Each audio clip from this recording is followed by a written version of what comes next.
هەرێمی کوردستان هەرچەندە کەشوهەوا و خاکێکی گونجاوی بۆ ئاژەڵداری و بەرهەمێنانی شیرەمەنی هەیە، بەڵام وەک پێویست سوودی لێ نەبیرراوە.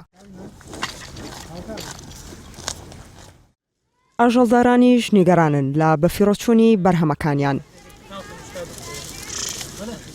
خەریکی ئاژەڵداری و وڵاغداری ئەو شتانین بەڕاستی ئەرک و ئازابی زۆرە، ئەشی بینە بازارەکانەوە بۆمان ساغ نابێتەوە، ینی بەڕاستی زۆر ئەرکی قورس و گرانە. ئاژەڵداران هەمیشە لە خەمی بەدەستهێنانی لە وەرگەیەکی سەوز و پڕخۆراکیدان بۆ بەدەستهێنانی باشترین و زۆرترین بەرهەمی شیرەمەنی، بەڵام لە پاڵیشیدا لە خەمی بەدەستهێنانی بازارێکدان بۆ ساختکردنەوەی بەرهەمەکانیان.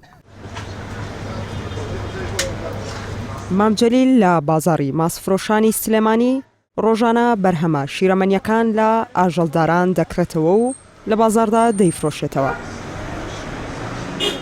ئەم معمەل و شتانە نەبوو، ئەم هەموو سال خەڵە ئەچێ لە دەرەوە ئەو مانگە زلانەیەن جاران ئەوانە نەبوو، ئەو مانگانە هەر مانگەی کوردی خۆمان بوو.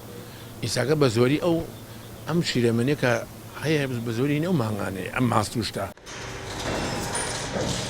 لە هەرێمی کوردستاندا چەندین کارگەی لە قوتونانی شیرەمەنیەکان هەیە، وەک خۆیان دەڵێن ئەگەر ڕێگا لە هاوردەکردنی شیرەمەنیەکان بگیرێت، بەرهەمی خۆماڵی پێداویستی ناوخۆ پڕ دەکاتەوە. ئەبینی شیرێکی ئێمە کە بچێتە بازارڕەوە ماوەی بەسەرچوونی 3 ڕۆژە، بەڵام شیرێک کە لە وڵاتێکی ترەوەیە دۆک و قەتەر سعودیە ئەمانە ماوەی بەسەرچوونەکەی 2 ساڵە. لە سنووری پارێزگای سلێمانی زیاتر لە 2 ملیۆن مەڕوو بزن و 180,000 سەر ڕەشەوڵاخەن. ساڵانە 180 ملیۆن لیتر شیر بەرهەمدێنن.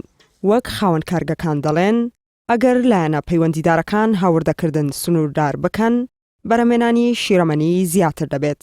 ئەم معمەلانە لە ململانی لەگەڵ بەرهەمی دەرەوە وەکو هەموو بەرهەمەکانی تر دیارە شیرێکی زۆرمان هەیە، بەڵام تا ئێستا سوودی لێوەرنەگیراوە بچێتە ناو معمەلەکان ئیشی لێ بکە.